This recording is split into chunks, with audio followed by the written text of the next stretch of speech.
এই যে পেটুক পরিবারের সবাই ভালো আছো তো? চলো আজ যাই কচু শিকার করতে। আরে বাবা, শুধু কি পশু পাখি শিকার করা হয় নাকি? এই ডোবা থেকে কচুর শাক তোলাও কিন্তু একটা শিকার করার মতনই ব্যাপার। ছোটর বান্ধবীর বাড়ির পাশে রয়েছে একটা বিরাট ডোবা, আর সেখানেই রয়েছে কালো কালো শোলা শোলা কচু। সেই কচুর শাক দেখেই আমাদের দুজনের আর লোভ সামলাতেই পারলাম না।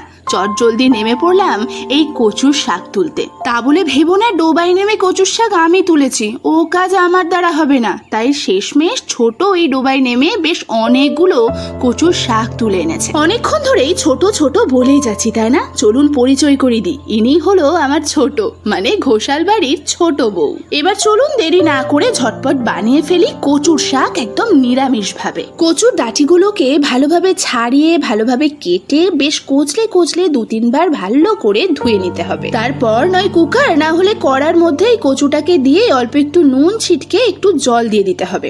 এবার ভালো করে এটাকে সেদ্ধ করে নিতে হবে। আমি সেদ্ধ হওয়ার সময় কিন্তু তেঁতুলের পাল্প ব্যবহার করিনি, কারণ কাটতে গিয়ে আমার কিন্তু একটুও হাত চলকায়নি। যদি হাত চলকাতো তাহলে বুঝতাম গলাটাও কোটাবে, তখন কিন্তু অল্প একটু তেঁতুলের পাল্প দিতে হয় সেদ্ধ হওয়ার সময়। এবার সমস্ত জিনিসটা নামিয়ে হাতা দিয়ে চিপে চিপে সমস্ত জলটা আমি বের করে দিলাম। এবার কড়াইতে সর্ষের তেল গরম করে শুকনো লঙ্কা, তেজপাতা আর কালো জিরে ফোড়ন দিয়ে তাতে 1 চামচ দিয়েছি আদা বাটা।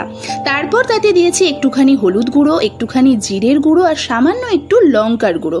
এবার ভালোভাবে পুরো বিষয়টা কিন্তু আমি মিশিয়ে কষিয়ে নিয়েছি। কষা হয়ে গেলে ওর মধ্যে দিয়ে দিয়েছি জল ঝরানো কচুর শাকটা। ও একটা কথা বলতে ভুলেই গেছি, কচুর শাকের সাথে কিন্তু আমি 1 মুঠো ছোলাও সেদ্ধ করে নিয়েছিলাম। এবার খুব ভালোভাবে রান্না করতে হবে যতক্ষণ না কড়া থেকে এটা উঠে আসছে। স্বাদমতো নুন চিনি মিশিয়ে ভালো করে কষিয়ে কষিয়ে রান্না করে নিলেই রেডি আমাদের কচুর শাক। এরপর আর কি, গরম গরম ভাত সাথে 1 টুকরো লেবু, ব্যাস আর কিচ্ছু চাই না। গরম গরম ভাতের সাথে কচুর শাক দিয়ে দুপুরের খাবারটা একদম জমিয়ে খেয়ে নেওয়া হলো। চলো, রেসিপি ভালো লাগলে একটি লাইক করে দেবে, আর চ্যানেলে যদি নতুন এসে থাকো তাহলে প্লিজ একটা সাবস্ক্রাইব। Thank you.